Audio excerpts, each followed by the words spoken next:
Hello, all you wonderful people.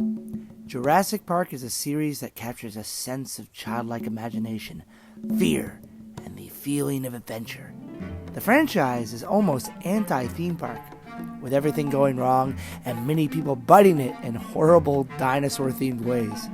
Contra to this, in 1996, the first Jurassic Park ride opened in Universal Studios Hollywood. This property was so successful that it spawned its own island at Islands of Adventure in Orlando in 1999. Featured in the Universal Studios Park is the Jurassic Park River Adventure, a former Triceratops encounter, an interactive play area called Camp Jurassic that has a neutered ride called Pteranodon Flyers, an encounter with a raptor, and even an interactive visitor center. Now, 20 years later, it has been announced that a new roller coaster will be put in the Jurassic Park area. The track layout has been released, or should I say leaked, and it should be a great addition to the park. However, right now, no one other than the people who are making it can say what it is.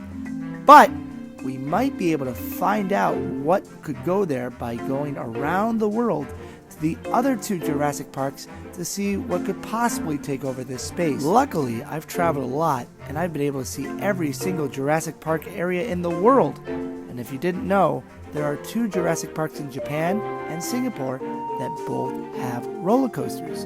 So, let's start in Singapore. This is the most unique Jurassic Park themed area in any Universal. Opening in 2010, this is the newest Jurassic Park area. The giant statues of the Spinosaurus and the T-Rex are great introductions to the area. They also have a unique river adventure, taking you past raptors, a T-Rex, and of course, a drop. There is also a Dumbo Flyer themed to pterodactyls, but I think the thing to look at here is the roller coaster called the Canopy Flyer, which is a single rail coaster built by Set Point Inc. This roller coaster seats 4 and gives a nice view of the area. Could this be coming to Islands of Adventure? Well, this seems to be a bigger version of the Pteranodon Flyer. It shows you a nice overview of the area, and it's a very calm ride. It's very similar, except you can ride it without kids. I believe what will be built in Orlando will be an inverted coaster of some type. Why?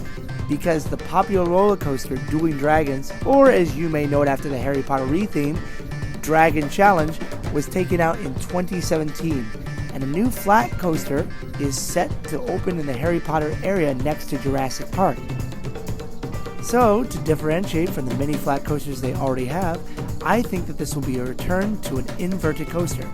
But Universal Studios Singapore is a big park, but Florida gets way more visitors, and I think sending cars that only can hold 4 guests per ride will result in huge queues, and the experience may be too tame for this thrill park.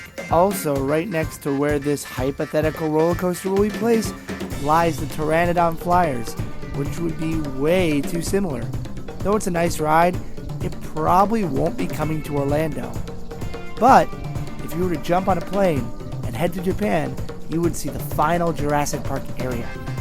The Japanese Jurassic Park is very similar to the Orlando version, having a river adventure ride, but focusing on dino interactions, even having a Spinosaurus attack show. But in 2016, they opened the longest flying roller coaster ever made. This ride is called the Flying Dinosaur. This coaster was built by B&M and has 5 inversions and can hold 32 riders per car. It also has a nifty dino in the front. The ride uses the landscape of Jurassic Park for great views and even looping over the famous archway. While based off the leak image of the coaster, it doesn't look like a one-to-one of the Flying Dinosaur. However, I think the ride might be close to this. Maybe Camp Jurassic will be the kids' version of this ride, and the flying aspect would be a great visual sight over the other coasters in the park. Now, this is all speculation. However, one can dream. And I know someone who talks about theme parks a lot and knows a crap ton more than I do, and that's Erik from BehindTheThrills.com. Hey, Erik! What do you think's gonna go there? Hey, thanks, Scott. This is Erik from BehindTheThrills.com, and I may or may not have gotten some glimpses of what will likely be happening at Islands of Adventure with a new coaster, let me first talk about what I think IOA could do, or more accurately, what I want them to do. Jurassic Park at Islands of Adventure did an amazing job at bringing the world of the book and ultimately the movies to life, but time, being the ever-flowing river that it is, finds a way to make everything look hokey and outdated. Oh yeah, how about some actual dinosaurs in your dinosaur land? But you know what would be really cool? It would be cool to have dinosaurs roaming around, much like you see at Universal Studios Japan. Raptor Encounter does a decent job, but USJ brings out so many more dinosaurs, and it's so much more interactive and cool. And that's where a lot of the fun could be had. Just sprinkle more dinosaurs all throughout the area. Static figures are fun, but wouldn't an actual Spinosaur jumping out of the bushes be more fun? I think so. As for what we will actually see, we're told that yes, a Discovery Center update is coming and the new coaster will have some cool animatronics along the way, but this is primarily going to be a hardcore coaster. You're going to see some serious inversions and launches. It's going to be roughly, I'd say, about 60% coaster and probably 40% dinosaur experience. I also think you're going to see Intamin, the company that is making the Harry Potter coaster, build the Jurassic Park coaster. You'll enter the ride either in or near the Discovery Center and see the entire story play out in the queue. I don't know exactly what the story is, but it would be really cool if it's an updated version of the DNA ride from the first film, you know, where you see Mr. DNA and the various offices of Jurassic Park and the autoerotic figures.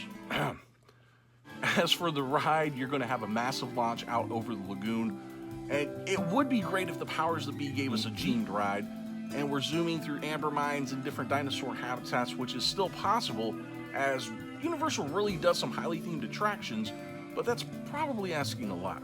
If you're looking to see what kind of experience you can most likely expect, you probably don't need to look much further than Cheetah Hunt, which is right down the road at Busch Gardens, Tampa. It is a great coaster with some tight turns and fast launches, and that's probably what we'll get. But the real thing we need to see is an island full of dinosaurs, where we can walk or ride freely among them. That is Jurassic Park. Well, thanks for that, Erik. Looks like you know a little bit about this coaster than I do.